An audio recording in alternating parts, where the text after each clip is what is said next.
Hi there. In this video I'm going to try and change the rotation direction of a fan. It's similar to a computer fan, but it's 24 volt from a printer. Internally should be about the same. Why I want to do this?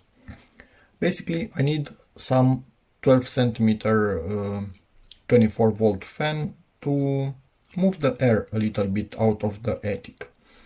I got these things secondhand, and when I brought them home I realized if I took a look inside, they have absolutely no electronics on them, and they basically were fully controlled by the board that they were attached to.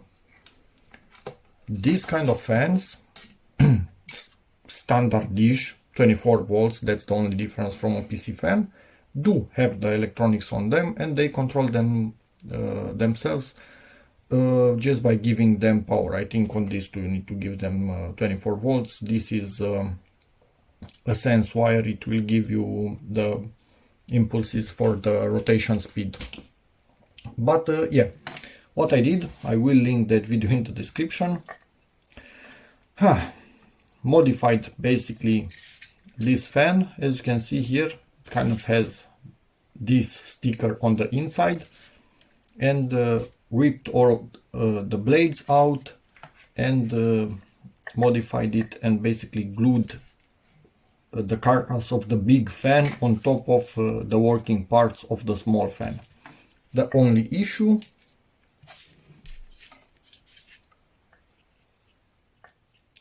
you see it? They rotate in the wrong direction. So basically my new big fan now rotates like this, and that's not good. It should be rotating like this. Now what I'm going to attempt to do, open up this little guy, because it's easier to work with a non-modified fan, and see if I can make it rotate the other way around. And if I can, I will also open up this big guy and make it rotate in the proper direction. That's gonna be fun, isn't it? So let's get to it.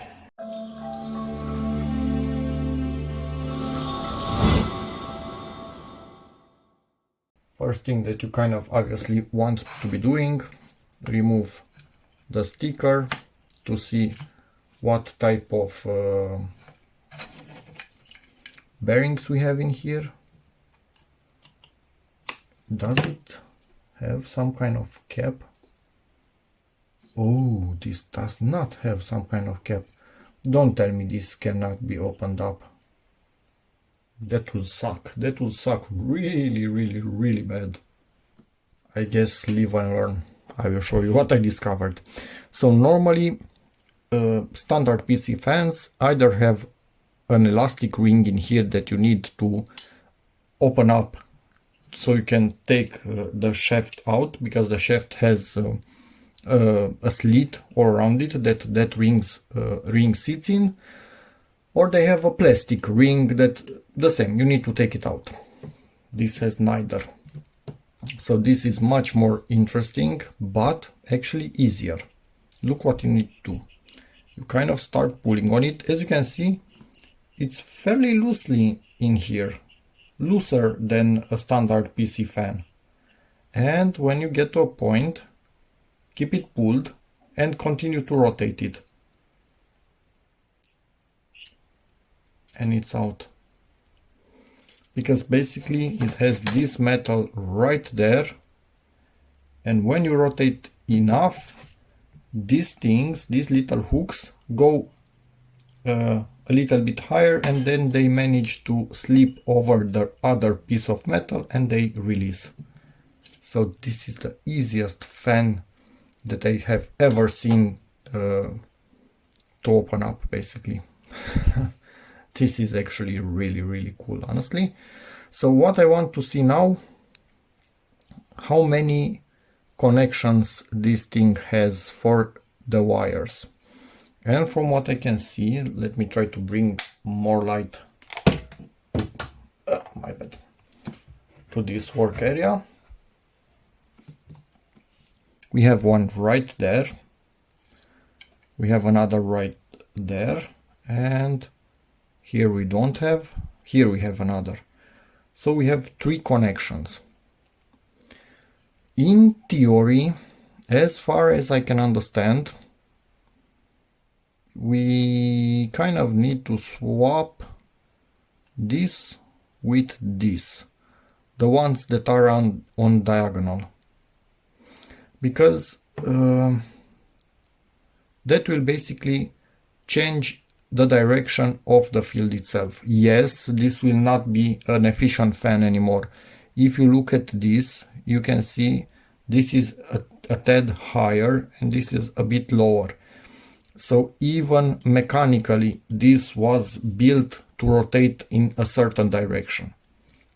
By changing that, we are changing the direction of the field, but it's not optimized anymore for the new direction. So we are losing a bit of efficiency. Hopefully it will still work half decent, but remains to be seen what half decent means. And now I'm going to try and see if I find any way to actually remove also this PCB out of here without damaging it, because I did do a bit of online research and every single fan that I've seen being modified to rotate in another direction at the end of the day was basically destroyed, because it wasn't together anymore. It wasn't a fan anymore, it was just a project. I need to use it as a fan, although it will be less efficient, but I want it to still work. So let's see how I can do that. I spy with my little eye some clips deep in there. In all of this I see some clips. So I think these Nidec fans are incredibly modular and I really start to like them. So if I can reach those clips, but be careful to not rip any of the wires from the coils themselves. So just put some pressure on the edge to not allow the clips to clip back in. Yeah, I think we are actually taking this fan apart. This is a complicated situation. Let me attempt to explain.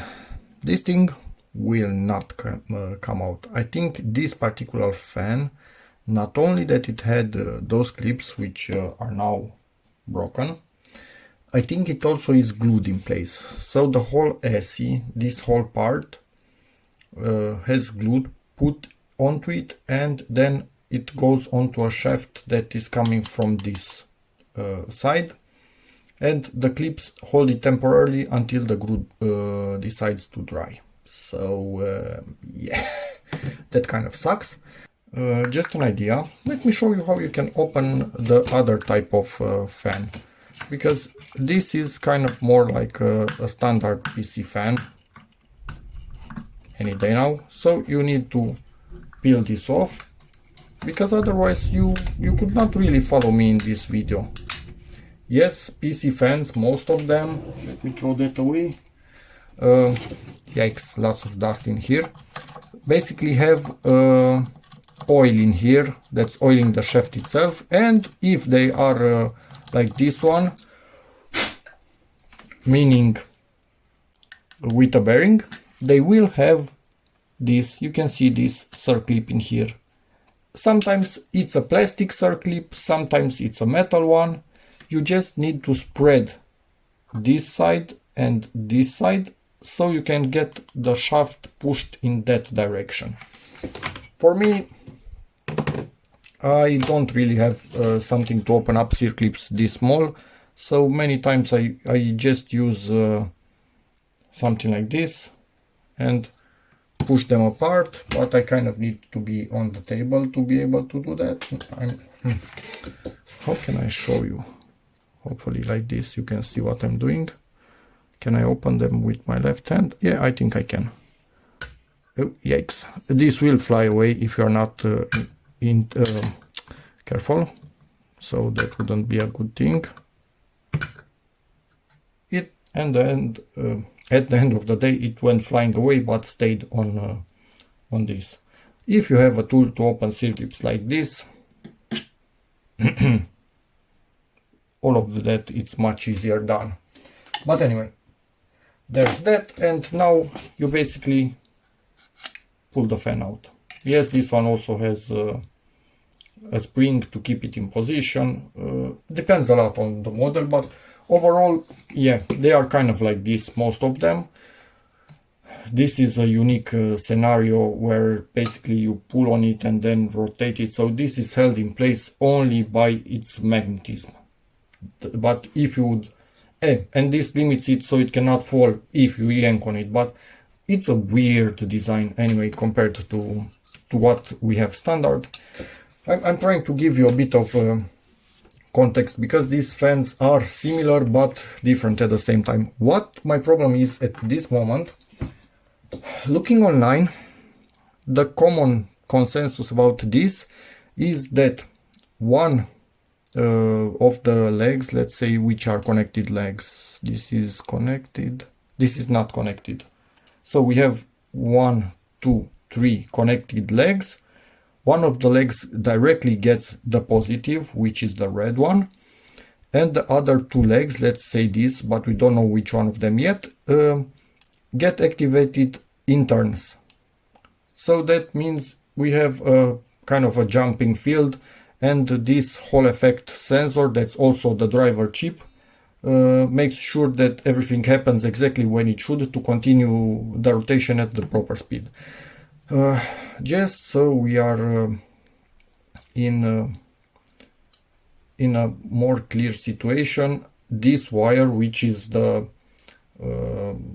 rotation speed wire, get it out of the way, we do not need that. So now everything that we are doing should be more clear. What I need to see now, where is the red one, positive, going on those 3 connections. It will be kind of hard to touch because they are really right there. Let me give more light. Right there at the bottom, you can see some metal right down there, but I'm going to find a way to poke them and see which one of them is the positive, and then I will mark it with something on top to remember that, and the other 2 that are not positive I need to swap. We'll see how that goes.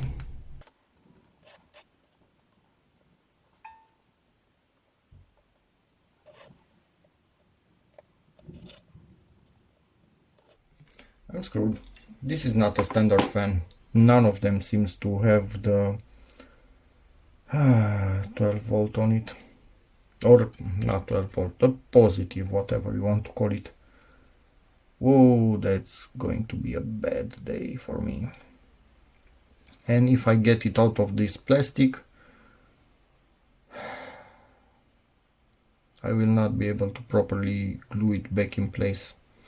Some recommend you hold onto this with something and start rotating it.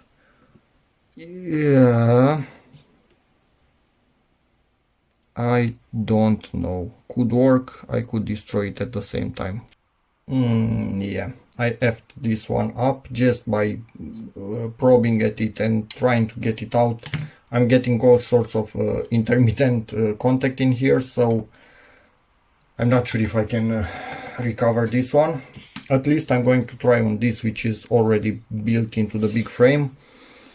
It seems that this particular contact gets the positive. As you can see, they are quite close to each other, so it also makes sense like that. And it has 2 wires coming through it, 2 tiny wires in there. So let me somehow mark this. Be back in a second. So we have marked our positive. We are not touching that because that's the common point for both coils. And what I want to do now is snip this coil which goes here, snip this coil which goes here, and reverse them. If we are lucky, the wires that we are snipping are on the exterior. This one, I think it's on the exterior of the coil, so I can unwind it to get it here. But let me see the other one. Also seems, or That one could be on the interior of the coil, which would suck because I will not be able to get it there. The problem with these fans is that I cannot get the PCB out. I think the plastic that has the bearing in it is glued to this plastic right here, so there's no way of getting to the PCB. Normally in other fans you do have a slight chance of getting to that PCB to do the traces on the back and still have it functioning, because I need a functioning fan. I'm not doing this just for lols. But yeah, I think this wire is on the middle of the coil, and they are extremely thin wires. This is a really low power 0.1 amp fan, so yikes.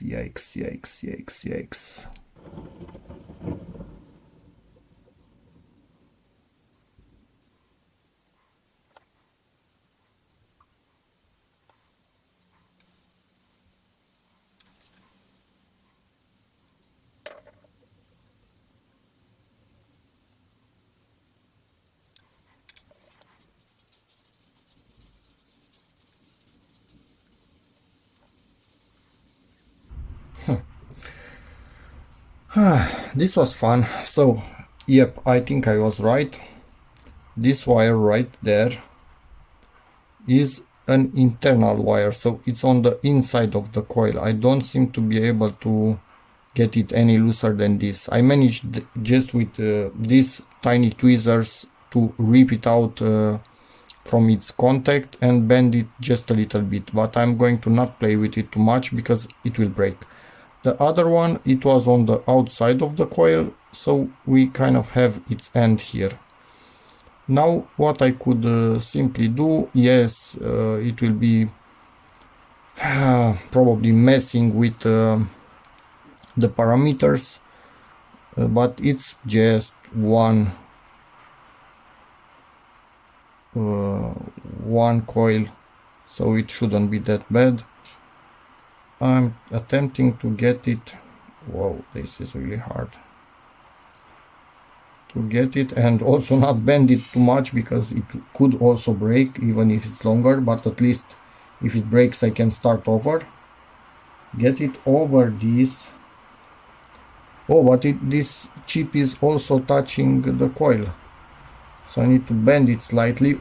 The chip was also at an angle, probably optimized, so yeah, everything is optimized here for one direction and we are changing that.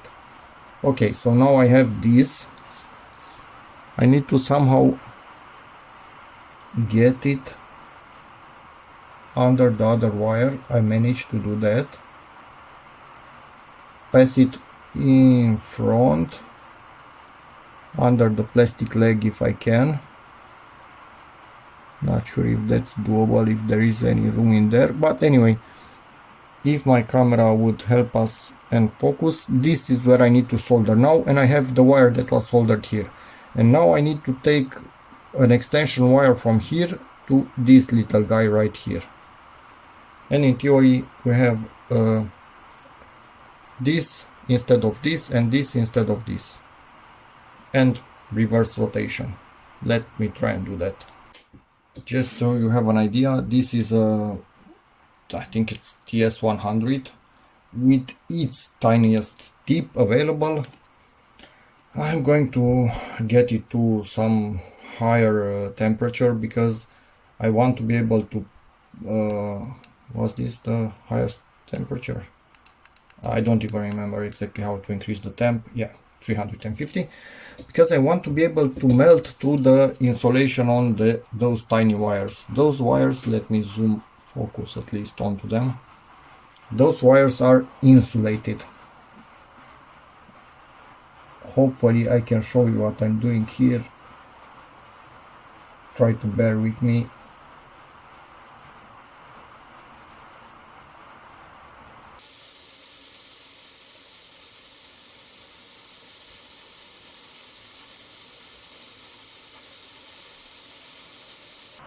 I think I finally did it.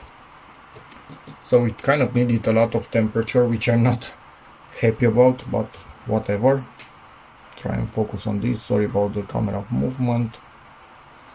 We can finally realize if we are soldered or not when we pull on this.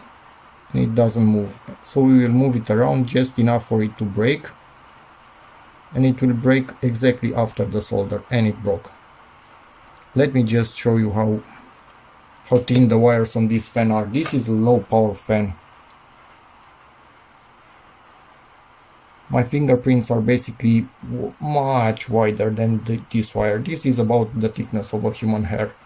Normally, hopefully your fan will be much thicker than this, so your work will be much easier. Now we have this wire from here soldered in here, and I need to bring a patch wire from here to the tip of this. That's going to be even more fun. So let me find the wire. Oh hell no, because it never works properly. Look where this wire went. It went above the metal instead of staying in its place, so I need to unsolder it and put it in its place. Probably it will not reach anymore, so I need to undo another circle. How another wind? I think that's the correct term. Be back in a second. I need to fix this, but I will do the same thing just again. I'm using this blue single strand wire. It's pushed, you can see its tip right there next to the contact. I will solder it in here and then scrape a bit the protection in here and solder our wire to it. But let me first do this, because this wire keeps wanting to move in here. It doesn't like its designated location. Yeah, hopefully I can do this. Not going to be easy at all. I don't like it at all. Let me try and bend it somehow that it stays in place. Okay, managed to put it a bit better in there. Now let's see how I can solder this thing. If you see, oh, I turned off my soldering iron, and it's again going to go to a low 300 degrees, if you can consider that low. But for the moment I think for this is okay, because we have bare copper and we have yes, and I cannot put my soldering directly in my solder actually directly in there. I need to put it on the tip and then with the tip get it in there, but I think I can still do this. It's not easy. Daddy. My daughter visiting me, but I think I can get a good connection. Daddy. Imediat. Tu nu ai mătat asta. But I just need to make sure I don't leave too much solder in here, and my daughter giving me some food. And they thoughtful. I hope she wouldn't move my hand anymore.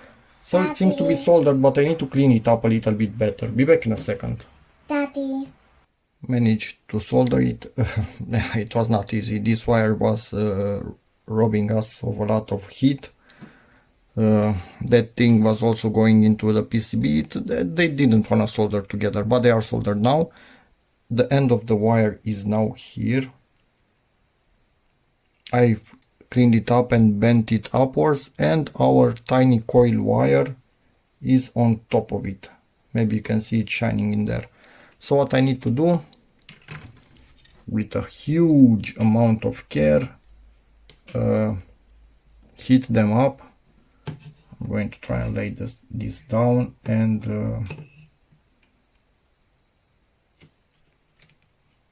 put some fresh solder in there.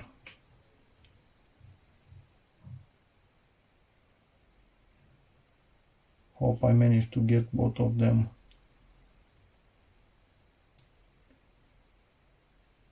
Hot enough to be soldered together and actually making a contact.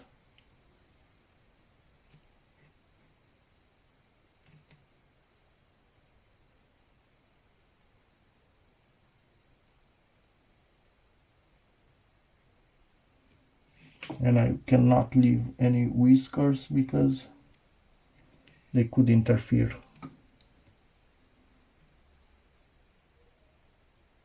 Could be okay. Yes, I think we are okay. Let's try and power this on and see what happens. If it works, I will tidy up maybe a few things, but if it doesn't, I know that we have an issue. Now let's see what we've done. So 12 volt, 0.2 amps. Switch it on.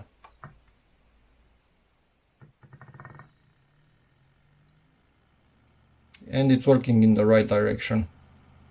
It wasn't that eager to start as in its normal direction. So that's clearly because of the internal geometry of this thing.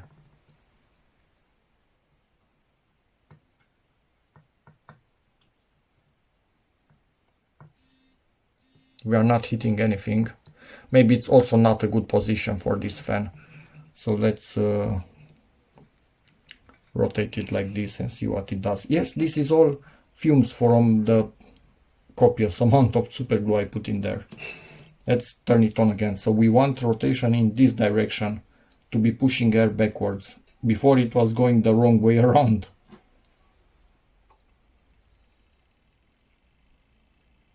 We are rotating in the proper direction.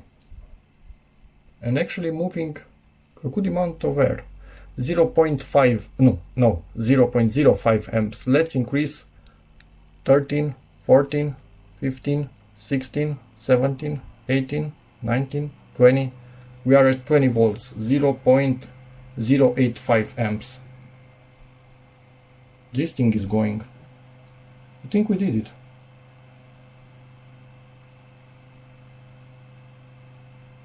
I think we actually did it. Cut off the switch. Let's power it again. Let's see. 24 volts, 0.1 amps. So we are at its full power. Moving way more air than it was moving when it was in this form. Okay, we seem to have done it. Now let's see what we can do about this one that we just destroyed by trying to open it to make it nicer on the back of the PCB, but it seems it works like this with some wires. It's easier and it actually still works as intended. But if you get it just in the wrong position, I'm at 15 volts, still not going. And I don't have amps limited, so it can draw 2 amps if it wants to. It cannot. Let's see, 16 volts. Come on.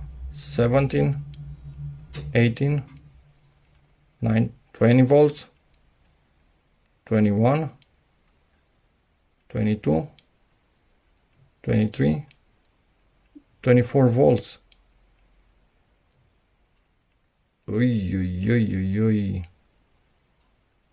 So it's just a matter of not being optimized for this reverse running. If I get it in this weird position, it will basically not start at all.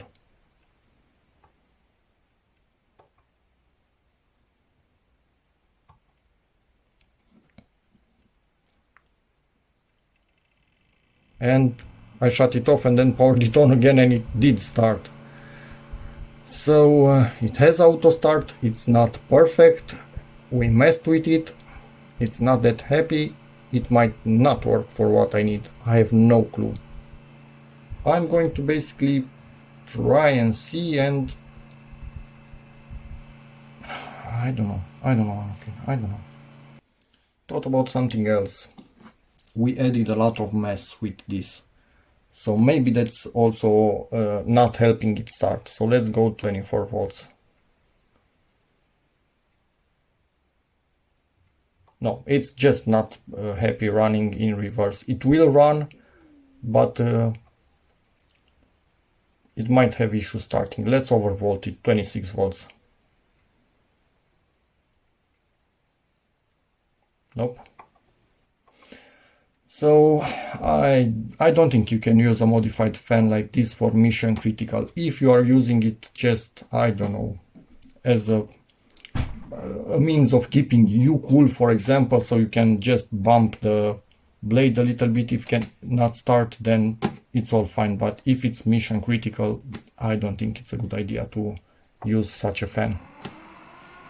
It's really sensitive to its position because it was not designed for this. But also keep in mind, this is a really weak fan, 0.1 amps. So it's basically a 2.4 watts fan.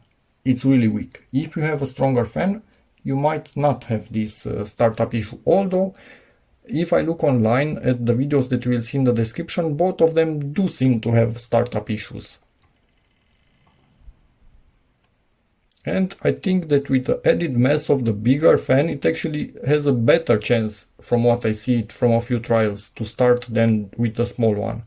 But it needs to be started directly at 24 volts. Put some super glue on everything in this area to secure the wire. And now everything should be as safe as it was before, because everything is secured. Let's put this back in place with just a tiny bit of grease on it to allow it to spin freely, and do some real life tests connected to the solar panel and see if I ever catch this stalling. And if it ever stalls, then I need a voltage regulator, and if that fails, then I cannot use this fan for my purpose. This is the solar panel that I'm connecting to. As you can see, maximum 22 volts, but it should be at 18 volts max in reality, so I'm not sure if this will work without a voltage regulator, but let's see. Poate nu-i pe idiot. Poate îi. Pipa, pipa, pipa, pipa, pipa, pipa, pipa. Hopefully you could hear that fan buzzing. It's connected to the solar panel. I think that happens when the current is not enough to drive it. The voltage doesn't dip as quickly, but the current goes to below 20 milliamps. So it's basically almost nothing. And the voltage is probably around 10 volts or even less or something like that. So the fan cannot spin. So one of the coils kind of remains energized. Probably the chip is kind of pulsing it or something like that. So it makes that noise, but the current is so low that no heating or anything else happens in there, just the noise. But anyway, I will keep my eye on that situation, and I will try to see if I can replicate it with the bench power supply. And now for this one, I realized what happened. Under here, not sure if you can see it, right next to my finger, there's a diode. That diode does not conduct anymore. Yes, I poked around it with the screwdriver when I was trying to get this PCB out, but I don't see anything physically damaged. So maybe I blow it up somehow, but I don't remember giving this reverse polarity by mistake. But who knows, maybe I did. So yeah, there's that. Anyway, so that's about it for the diode. So I basically cut the circuit right here. The positive was going to the other side of the diode and going through the diode, then coming here. So basically now this goes directly to the positive, which is the middle of the two coils. Although it's a weird arrangement, consider this the middle of the coils. This was our sense wire, so that's cut. It was starting from this pin of the chip, and this is where I actually cracked the board right there in the middle. Doesn't matter at all. On this side of the board, this is the single connection for the sense wire that we are not using, so we don't care.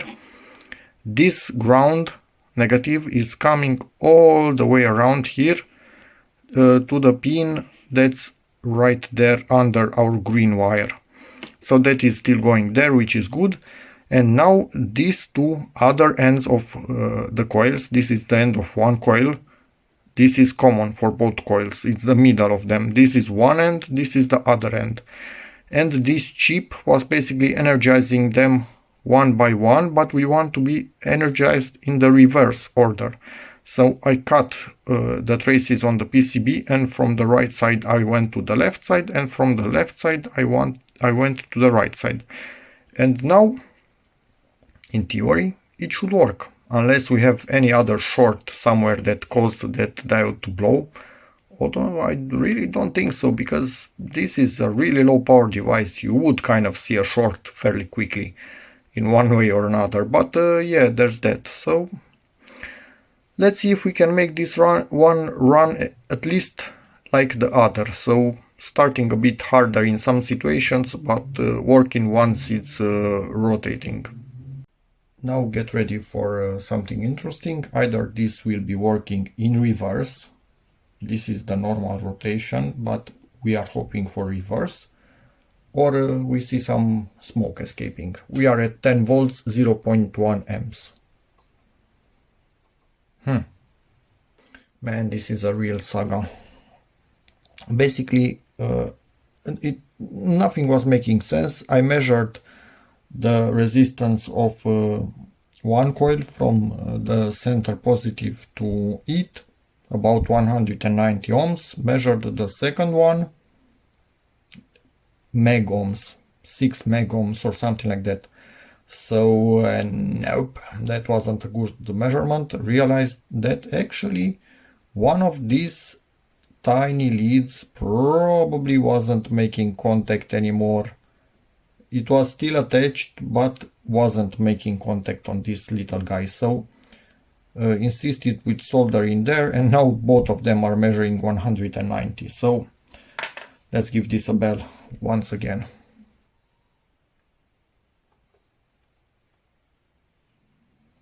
For 15 volts, this is starting up in reverse direction. Let me shut it off.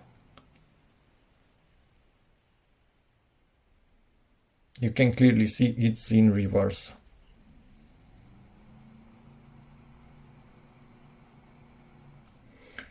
Let me look how much it draws. 0.04 amps.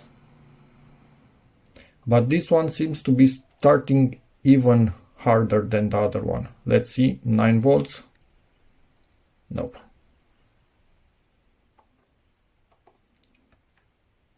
12 volts. Nope. So it's a different chip. Its attempts differ from the other one. Yeah, so if it remains in the wrong position, it cannot start. Diode is back on the menu, boys. So red wire, orange actually, taking the positive to the end of the diode, and from the other end of the diode continuing to the center of the two coils. So in theory now the diode is also doing its job, and I kind of have a feeling it will also work with it. So let's give it a test. 16 volts. Yeah, at 16 volts it's starting. So the diode, poor thing, had nothing to do with this. Let's lower. 15, 14, 13, 12, 11, 10, 9, 8, 7, 6, 5, 4, 3. So it's even running at 3 volts. Let's see. 2 volts. Nah, 2 volts, it's not enough. So there's that. This thing is shut off the power supply, back in action. Let me make it big and not use it for a really long while, because you kind of don't really trust something like this to not burn down your house. So it will be used just for testing stuff and things like that. Both of them basically at the end of the day, because they are just stalling a bit too easily if the voltage is not where it needs to be, meaning kind of 24 volts. Continuing to convert the second motor, and just an update. I tested the flammability of this thing, and literally you can not burn it unless you keep a flame on it. The second you take it away, it self-extinguishes. So maybe all fans have such a material in them. Tried also on the material of the big fan itself that we have here. Exactly the same situation. It will not burn by itself. Only if you keep an open flame directly to it, the second you pull it away, it extinguishes. Which is perfect. So they are a bit safer than I was expecting. If I didn't mention, I could not just connect the electronics from this one, even if I would replace sensors and do lots of hacking, to say like that, because this is a 2 connections motor. So it has just 2 ends for the coils, one here and one here. This has 3. So the driver is not the same for both of these. It would be impossible, and again, this was not a driver, this was just a Hall effect sensor, and the driving was being done by a completely different board. So my only way was to hack them like this. Fans are being tested in real life, connected to that solar panel right there, and I found out the second one seems to be way less prone to stalling compared to the first one that I rebuilt. So might have something to do with its geometry, or maybe with the driver chip, not really sure, but yeah, it doesn't stall. Anyway, neither this one, it seems, in real life stalls as easily as I thought, so all seems to be good. They are in parallel, and this is what the last one is drawing at the moment. Let's check the first one. Just a tiny bit more, but the difference is really small, but it somehow relates to what I can feel. This one seems to be spinning just a tiny bit slower than the other one, but nothing that would really impact things. I present you the modified fans. This is fan number 1, this is fan number 2. They were almost identical, same brand, same power mostly, but the driving chips inside of them are not identical. So you can also see this difference when starting up.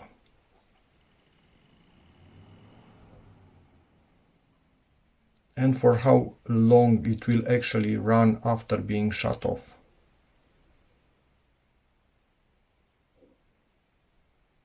This one seems to run just a tiny bit longer, but this one has an easier start. Let's see if maybe you could see it. This one starts faster. Let me try and stop them. This one, the number 2, you can see it's not easy to stall it. It kind of starts no matter what. Number 1 that we rebuilt seems a bit more stallable. In real life I've seen that it actually does power on by itself if you leave it long enough, but it is easier to stall. This one, nope, doesn't really care that much. It will start itself up like that. So stalling, it seems, depends a lot on your particular model. It's not a given. Yes, it might start harder if you change the rotation speed, direction, not speed, sorry, but it's not 100% a given. Depends a lot on the model and the driver chip, it seems. Now let's check rotation speed just for lols with our PicTech 2790. This one also stalled initially, so this one is much better at restarting. Oh, I mean RPM. Let's go to RPM. Can you see that? No, you cannot. Let me somehow show you.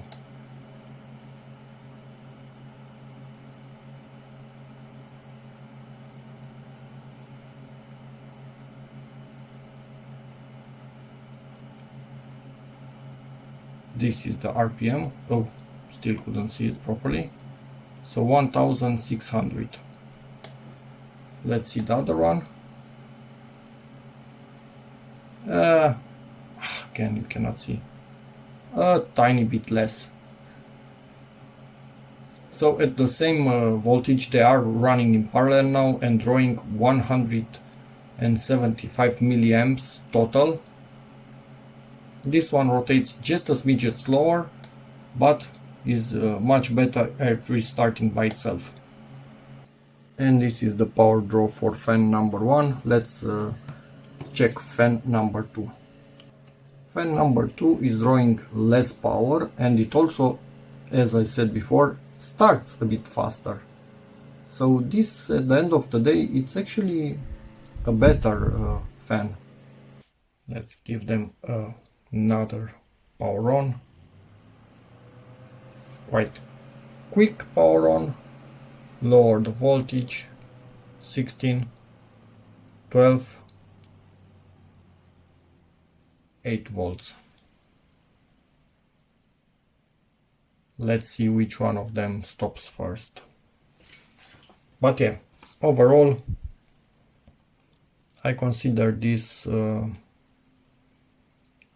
success. Not perfect, but it's doing what it needs to do. 6 volts, 5 volts. Way under the normal voltage for these things. 4 volts. Come on, are you not stopping? 3, 2. At 2 volts you should stop. And which is the first? It's the second one. So the first one that I modified is actually working at 2 volts. Let's increase to 5. Almost powering on. Nope. 7. Nope. 10. Nope. 14 volts and it will power on. And it's on. And that is also much lower than its normal working speed. So, hope this video helps you, in which case please give it a like, check out my other videos, and as always, see you in the next one. Bye.